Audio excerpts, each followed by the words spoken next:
নমস্কার বন্ধুরা, আমার নাম রণজিৎ বিশ্বাস। আপনারা দেখছেন আমার চ্যানেল রণজিৎ বিশ্বাস আর্ট। আজকে আমি আরেকটি নতুন ওয়াটার কালার টিউটোরিয়াল নিয়ে আপনাদের সামনে উপস্থিত হয়েছি। আজকে আমার একজন বন্ধু কমেন্ট করে বলেছে বা আমাকে জানিয়েছে কমেন্ট করে যে সে খড়ের গাদার খড়ের যে গাদা মানে অনেকগুলো খড় এক জায়গায় থাকবে, খড়ের গাদা যেটাকে বলে, সেটাকে ওয়াটার কালার করে দেখাবে। তো আজকের ওয়াটার কালার টিউটোরিয়াল একটু অন্যরকম হচ্ছে। এটা হচ্ছে বন্ধুর জন্যই, কারণ এই বন্ধু আমাকে অনেকদিন আগে কমেন্টটা করেছে, তো সময় পাইনি এটা করে দেখানো। তো আজকে আমি এটা করে দেখাবো যে খড়ের গাদা মানে অনেকগুলো খড় এক জায়গায় থাকবে, সেটা ওয়াটার কালার কি করে করবে বা আলু ছায়াটাও কেমন হবে, মানে আলু আর ছায়া কি হবে সেটাও দেখাচ্ছি। পুরোটাই আমি দেখাবো। ভিডিওটা কিন্তু পুরো দেখবেন, স্কিপ করবেন না। স্কিপ করলে কিন্তু শিখতে পারবেন না। এই জন্য এই ভিডিওটা আপনাকে অতি অবশ্যই দেখতে হবে। এর মধ্যে কিন্তু অনেক ইম্পর্টেন্ট জিনিস আছে যেগুলো কিন্তু আমি শেখাবো আজকে। ঠিক আছে, তাহলে ভিডিওটা মন দিয়ে দেখবেন, স্কিপ করবেন না। আর একটা ছোট্ট কথা বলি, নতুন থাকলে প্লিজ আমার চ্যানেলটা সাবস্ক্রাইব করবেন, কমেন্ট করে জানাবেন কেমন লাগবে, আর অতি অবশ্যই লাইক দেবেন। আর বেশি কথা বাড়ালাম না, বাকি কথাগুলো ভিডিওতেই বলবো। তাহলে চলুন ভিডিওটা স্টার্ট করা যায়। সবার প্রথমে আমি কি করছি মন দিয়ে দেখে নিন। প্রথমে আমি ড্রয়িংটা করছি। খড়ের গাদা যে মানে যেটা হবে সেটাকে আমি ড্রয়িং করছি। ঠিক আছে, লাইন ড্রয়িং আগে করে নিচ্ছি, তাহলে এটা আমার সাজেশান। আমি ডাইরেক্ট রং করছি না, আগে লাইন ড্রয়িংটা করছি। লাইন ড্রয়িং করার পর আমি কালারটা শুরু করব। আমি একটা শুধু তো খড়ের গাদাটা দেখালে হবে না, একটু আলো ছায়াটাও দেখাতে হবে, সেটাও আমি এই জন্য দেখাতে চাইছি। প্লাস আমি এই জন্য একটা ছোট্ট কম্পোজিশন করে ফেললাম ওয়াটার কালারের, মানে একটু সাজিয়ে নিলাম কম্পোজিশনটা যেন দেখতে ভালো হয় বা সে বুঝতে পারে। তাহলে এবার আমি কালারটা শুরু করছি। সবার প্রথম কি করব, আমি আকাশ করব। ঠিক আছে, তা আকাশের জায়গাটা আমি কী করলাম, কালার দিয়ে ভিজিয়ে দিলাম, জল দিয়ে পেস্টটা ভিজিয়ে জাস্ট আমি আলটাইন ব্লুটা উপর দিয়ে দিয়েছি। এবার আমি কী করবো, ব্যাকগ্রাউন্ডটা করবো। কেন ব্যাকগ্রাউন্ডটা না করলে তো ছবিটা মানে ফুটে উঠবে না, মানে আপনি ভালো লাগার তো একটা ব্যাপার আছে কম্পোজিশনটা, না? তো ব্যাকগ্রাউন্ডটা আমি করছি, কী দিলাম, আমি এখানে দিলাম শ্যাপ গ্রিন আর দিলাম ক্রিমসন লেক। শ্যাপ গ্রিন আর ক্রিমসন লেক মিশিয়ে কিন্তু আমি দিচ্ছি। তারপরে যখন নিচের দিকে নামবো তখন আমি নেবো ভিডিয়ান গ্রিন আর ক্রিমসন লেক, এই দুটো মিলিয়ে কিন্তু আমি দেবো। ভিডিওটা মন দিয়ে দেখুন, কাজটা কিন্তু পুরো দেখতে হবে, না দেখলে কিন্তু অনেক কিছু মিস করে যাবেন। ঠিক আছে, আমি কিন্তু এখানে আলো ছায়ার একটা ব্যবহার করেছি। খড়ের যে কালারগুলো আমি ইউজ করছি, আমি বলে দিচ্ছি খড়ের কালারগুলো কী ইউজ করছি। আমি gamboge yellow ochre, vermilion red, crimson lake, brown sienna, ultimate blue, আমি কিন্তু এই কালারগুলো কিন্তু খড়ের কালারের সময় ব্যবহার করব। ঠিক আছে, এর জন্য বলছি ভিডিওটা পুরো দেখবেন, স্কিপ করবেন না। স্কিপ করলে কিন্তু কিছু শিখতে পারবেন না। প্রথমে এই ব্যাকগ্রাউন্ডটা করছি, ব্যাকগ্রাউন্ডটা করে শুকিয়ে নেবেন। তারপরে কিন্তু এই অবজেক্টগুলো মানে এই যে খড়ের গাদা যেটা আমি বলছি সেগুলো কালার করা শুরু করবেন। এই যে ব্যাকগ্রাউন্ডটা হয়ে গেলে একটু শোকাতে দিতে হবে, ব্যাকগ্রাউন্ডটা একটু শুকিয়ে যাওয়ার পরেই কালারটা কিন্তু শুরু করবেন। ঠিক আছে, তাহলে সবার প্রথমে কী করলাম দেখলেন, আকাশ করলাম। আকাশের পর ওই যে ভেজা অবস্থা তার উপরে কিন্তু আমি দিয়েছি কালারগুলো। ঠিক আছে, এইবার আমার ব্যাকগ্রাউন্ডটা শুকিয়ে গেছে। এবার আমি কী করছি দেখুন, গম্বুজ ইয়েলোর সঙ্গে জাস্ট একটু ভার্মিলিয়ন রেডটা একটু মিশিয়ে নিয়ে কিন্তু আমি করছি। ঠিক আছে, এবার আমি আস্তে আস্তে নিচের দিকে ভার্মিলিয়ন রেডটা নিচের দিকে আনছি আস্তে আস্তে। তারপরে কি নিচ্ছি, তারপরে জাস্ট আলটাইন ব্লুটা একটু দিয়ে দিলাম।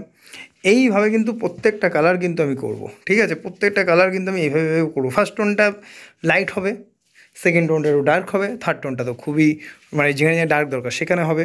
আর সবার লাস্টে কী করবেন, সবার লাস্টে কিন্তু আলো ছায়ার কাজটা সবার লাস্টে করবেন।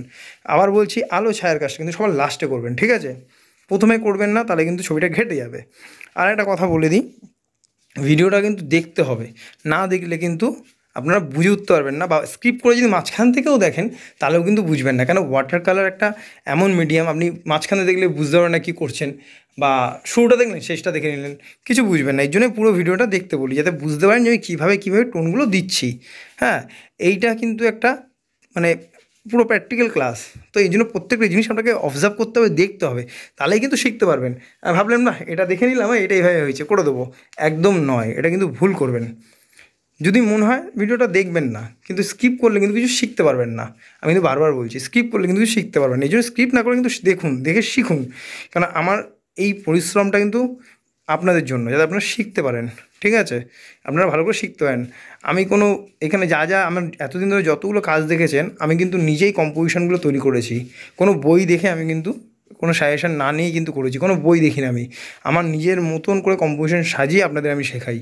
ঠিক আছে, এর জন্যই রিকোয়েস্ট করছি ভিডিওটা পুরো দেখবেন, তাহলে কিন্তু অনেক কিছু শিখতে পারবেন। এবার আমি কী দিলাম, ব্রাউন শাইনার সঙ্গে একটু ক্রিমসন লেক মিশিয়ে দিয়েছি, বা আলটিমেট একটু ব্রাউন শাইন না, হ্যাঁ ব্রাউন শাইনার সঙ্গে একটু ক্রিমসন লেক মিশিয়ে দেবেন, বা ভার্মিলিয়ন রেড মিশিয়ে দেবেন। ঠিক আছে, এবার আমি নিচের দিকটা দেখুন ভেজা অবস্থায় ডার্ক করছি, সেটা কী দিচ্ছি, আলটিমেট ব্লুর সঙ্গে ব্রাউন শাইনা মিক্স করে জাস্ট ব্ল্যাকটা যে করেছি সেটা আমি মিশিয়ে নিচের দিকটা ডার্ক করছি। ভিডিওটা দেখুন পুরো, স্কিপ করবেন না। ঠিক আছে, তাহলে ভিডিওটা দেখতে থাকুন, মন দিয়ে দেখুন, তাহলে কিন্তু অনেক কিছু শিখতে পারবেন। আর বেশি কথা বলছি না, ভিডিওটা পুরোটা দেখুন, দেখলে অনেক কিছু শিখবেন।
আমার চ্যানেল নতুন হয়ে থাকলে প্লিজ চ্যানেলটা সাবস্ক্রাইব করবেন, কমেন্ট করে জানাবেন ভিডিওটা কেমন লাগলো, আর অতি অবশ্যই একটা লাইক তো দেবেন, তাহলে উৎসাহটা আরও বাড়ে। ধন্যবাদ এত ধৈর্য সহকারে ভিডিওটা দেখার জন্য।